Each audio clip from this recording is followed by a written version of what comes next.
राहुल गांधी भी महाकुंभ स्नान के लिए जा सकते हैं। सूत्रों के मुताबिक 21 फरवरी को राहुल गांधी संगम स्नान करने के लिए जा सकते हैं। दरअसल कल से राहुल गांधी यूपी के 2 दिवसीय दौरे पर हैं, जिसमें रायबरेली में कई कार्यक्रमों में शामिल होंगे और माना जा रहा है कि यहीं से वो संगम स्नान के लिए जा सकते हैं।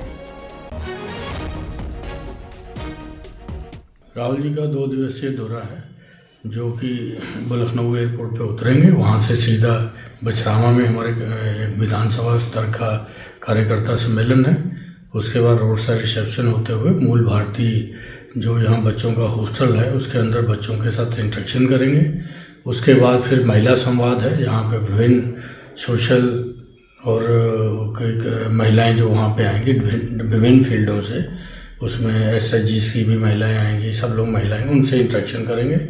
उसके बाद फिर राणा बेनी माधव जी का जो है मूर्ति का अनावरण करेंगे। नेक्स्ट डे फिर राहुल जी यहाँ सुबह डेलीगेशंस के साथ मिलेंगे। तो डेलीगेशंस के साथ मिलने के बाद फील्ड में होते हुए रेल कोच फैक्ट्री का वो करेंगे, दौरा करेंगे।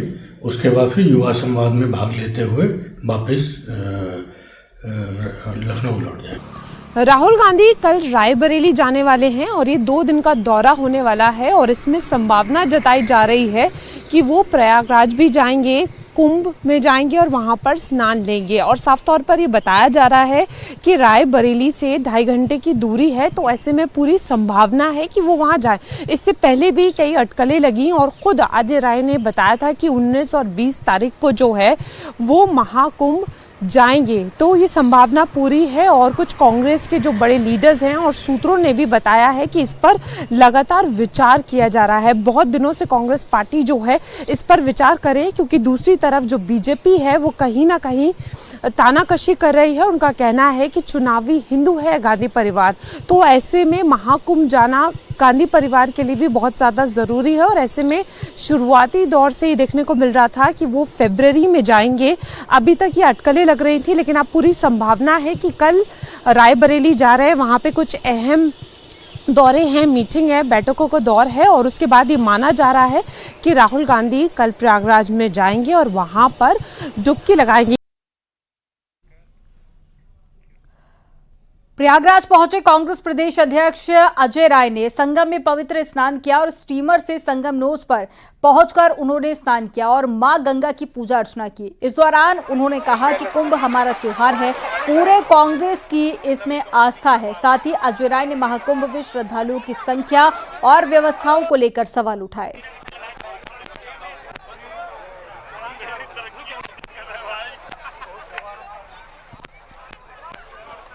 अजय राय जी भी अपनी टीम के साथ यहाँ पर पहुंचे हैं। उन्होंने संगम में स्नान किया है, उनसे बातचीत करते हैं। सर, ये बताएं कि आपने संगम में आस्था की डुबकी लगाई है, किस तरह की अनुभूति हो रही है इसके बाद? नहीं, ये निश्चित तौर से पवित्र स्थान है।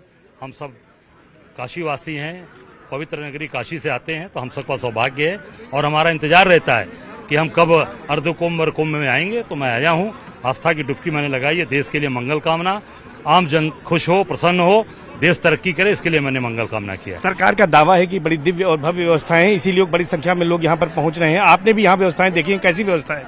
आप व्यवस्था देख सकते हैं, ये देखिए पूरी तरीके से ये पूरे काई से लेकर और सारी गंदी चीजें ये जमुना जी के अंदर इस जगह तैर रही हैं। ये दिव्य भव्य यही है। मैं समझता हूँ केवल इवेंट और केवल मार्केटिंग में पैसे खर्चे हुए हैं। आम जनता जो आ रही है अपने भाव से आ रही है, अपनी श्रद्धा से आ रही है।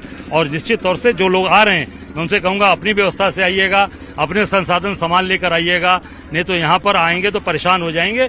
ये पूरी तरीके से सरकार फेल है, पूरी तरीके से ये व्यवस्था ध्वस्त है। सरकार ये कह रही है कि 56 करोड़ लोग अब तक आ गए, अगर व्यवस्थाएं सही नहीं होती तो इतने लोग कैसे आते हैं यहाँ पर? 56 करोड़ उनके जो आज उन्होंने आंकड़ा दिया, आप देख सकते हैं कि जो आज संगम में जितना बड़ा क्षेत्रफल है उसमें 56 करोड़ लोग कैसे आएंगे, कैसे आकर अपने किस तरीके से वो अपना यहाँ स्नान करेंगे।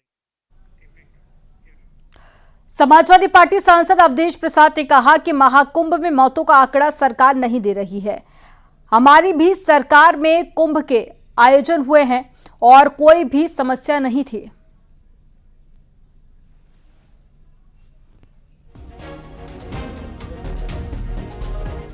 ये कलंक रहेगा। ये महाकुंभ कोई नया नहीं, बहुत पहले से है और होता रहेगा। हमारी भी सरकार थी, माननीय नेताजी 3 बार मुख्यमंत्री थे, उनके साथ हम मंत्री भी थे।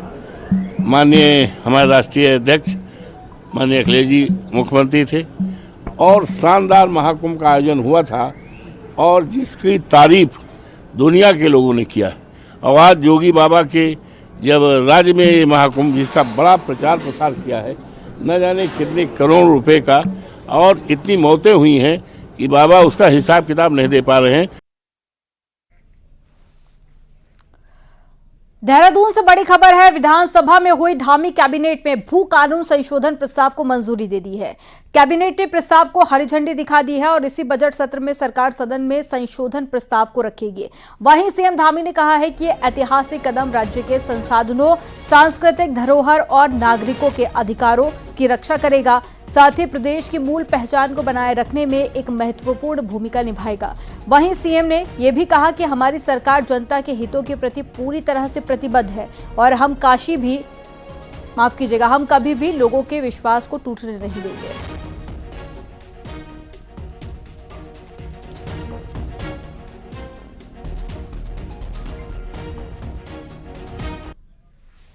कैबिनेट में आज बहुप्रतीक्षित भू संशोधन कानून प्रस्ताव को मंजूरी दे दी गई है। हमारे साथ संसदीय कार्य मंत्री प्रेमचंद अग्रवाल हैं। सर, इस प्रस्ताव की भू कानून में जो संशोधन की लंबे समय से प्रतीक्षा थी। देखिए, पिछले दिनों माननीय मुख्यमंत्री जी ने बहुत स्पष्ट तौर पे कहा था कि जब ये सत्र चलेगा तो उसमें सख्त भू कानून लाने का हम लोग काम करेंगे, और मैं माननीय मुख्यमंत्री जी का अभिनंदन कर रहा हूँ। उन्होंने अपनी बात को मजबूती के साथ आज माननीय मंत्रिमंडल के सम्मुख जब ये विषय आया तो आज वहाँ से पारित हुआ है। और जिस प्रकार से जन भावना, जिस प्रकार से माननीय मुख्यमंत्री जी की स्पष्ट मंशा वो दिखाती है कि हम लोग सरकार, जो हमारी भारतीय जनता पार्टी की सरकार है, माननीय धामी जी की सरकार है, वो जन भावना के अनुसार काम करती है। सख्त भू कानून आने से निश्चित रूप से अब हमारे यहाँ की जमीनों में कम से कम दुरुपयोग होने से बचेगा। कम से कम हमारे यहाँ की जो जमीन कम हो रही थी, यानी कि हमारे लोग जिनको दिक्कतें हो रही थी, उसमें बचत होगी। और एक संदेश जाएगा कि भारतीय जनता पार्टी की धामी सरकार जन भावनाओं का सदैव सम्मान करती रही है। तभी हम कहा करते हैं कि सबका साथ, सबका विकास, सबका विश्वास और सबका प्रयास, ये उसी का एक हिस्सा। और ज्यादा जानकारी के साथ में सुनील नवप्रभात हमारे साथ में जुड़ गए हैं सहयोगी। सुनील, ये प्रस्ताव रखा गया, प्रस्ताव पास भी हो गया, यानी कि सालों से जो चली आ रही थी एक बड़ी समस्या, वो समस्या का अब बहुत जल्द ही समाधान है वो भी हो जाएगा। आप इस वक्त कहां पर मौजूद है और किस तरह की अपडेट मिल पा रही है? देखिए मनदीप, लंबे समय से राज्य में मांग उठ रही थी कि एक ठोस भू कानून राज्य में लागू किया जाए, क्योंकि समय समय पर जो भी सरकारें आई उन्होंने अपने अपने अनुरूप भू कानून में संशोधन किए, लेकिन इसका कोई खास फायदा राज्य को नहीं मिल पाया, जिसको लेकर लगातार राज्य में हर कोने में आंदोलन चल रहे थे। पिछले बीते साल में मुख्यमंत्री पुष्कर सिंह धामी ने बाकायदा इस बात का ऐलान किया था कि उनकी सरकार एक ठोस भू कानून लाएगी, इसका मसौदा तैयार किया जा रहा है, और मुख्यमंत्री ने कहा था कि बजट सेशन में एक ठोस भू कानून सरकार लेकर आएगी। तो लिहाजा उसी वायदे के तहत आज कैबिनेट सेशन के बीच एक कैबिनेट मीटिंग हुई, जिसमें बाकायदा जो भू कानून का जो मसौदा तैयार था उसको आज कैबिनेट के समक्ष रखा गया और कैबिनेट ने इसको भू कानून को एक तरह से हरी झंडी दे दी है। तो माना जा रहा है कि कल इसको सदन के पटल पर रखा जाएगा और यदि सदन से इसको हरी झंडी मिलती है तो उत्तराखंड में एक ठोस भू कानून लागू हो सकता है एक लंबे समय के बाद, क्योंकि लोग चाहते थे कि यहाँ पर जो अनाप शनाप जो भूमि यहाँ पर क्रय की जा रही है, जो बाहर के लोग आकर यहाँ पर बड़े पैमाने पर भूमि की खरीद फरोख्त कर रहे हैं, उस पर रोक लगे। और इस जो भू कानून जो लाया जा रहा है इसमें वो तमाम संशोधन है जो जनता की भावनाओं के अनुरूप जो यहाँ की जमीनें हैं, जो यहाँ के जल जंगल जमीन है, उनको संरक्षित किया जाए। ये कानून कहता है कि राज्य के जो 11 जिले हैं, हरिद्वार और उधम सिंह नगर को छोड़कर, क्योंकि हरिद्वार और उधम सिंह नगर को इसलिए छोड़ा गया है कि यहाँ पर इंडस्ट्रियल एरिया है, राज्य ने अभी औद्योगिक समिट किया था, उसके तहत बड़े प्रस्ताव इन दोनों जिलों के हैं, तो लिहाजा इन दोनों जिलों को छोड़ा गया है। लेकिन इसके अलावा जो 11 के 11 जिले हैं, यहाँ पर अब कोई भी कृषि एवं बागवानी के नाम पर भूमि खरीद फरोख्त नहीं कर सकेगा, क्योंकि बीते सालों में उत्तराखंड में ये बड़े पैमाने पर हुआ है कि कृषि एवं बागवानी के नाम पर आपने बड़े पैमाने पर जमीनें खरीद ली और इनका उपयोग नहीं किया गया। कई जगह ये देखने में भी आया कि लोगों ने इन जमीनों पर प्लॉट काटकर उनको बेच दिया। तो इन्हीं तमाम अनियमितताओं को रोकने के लिए ये ठोस भू कानून राज्य में लाया जा रहा है। जी सुनील, कैबिनेट ने तो प्रस्ताव को पास कर दिया है, आगे क्या कुछ प्रोसेस रहने वाली है? और इसके अलावा लोगों की तरफ से, उत्तराखंड की जनता की तरफ से काफी लंबे समय से मांग की जा रही थी, अब एक पहल सरकार की तरफ से की गई है, कैबिनेट में प्रस्ताव पास भी हो गया है, तो ऐसे में जनता में कितनी खुशी है? देखिए, लोग चाहते थे कि लंबे समय से एक मांग हो रही थी कि हिमाचल की तर्ज पर उत्तराखंड में ठोस भू कानून लाया जाए, क्योंकि लगातार ये बात उठ रही थी कि उत्तराखंड के कोने कोने में जो जमीनें हैं वो औने पौने दामों में, कौड़ियों के दाम पर बाहर के लोग उनको खरीद रहे हैं। सरकार पर एक प्रेशर था पब्लिक का कि एक ठोस भू कानून बनाया जाए ताकि उत्तराखंड का जो जल जंगल जमीन है उसको संरक्षित किया जाए, यहाँ की जो डेमोग्राफी है उसमें जो बदलाव आ रहे हैं उसको रोका जाए। इसी को लेकर सरकार ने एक कवायद की थी। तो हिमाचल की तर्ज पर अब जल्द ही उत्तराखंड में भी कानून लागू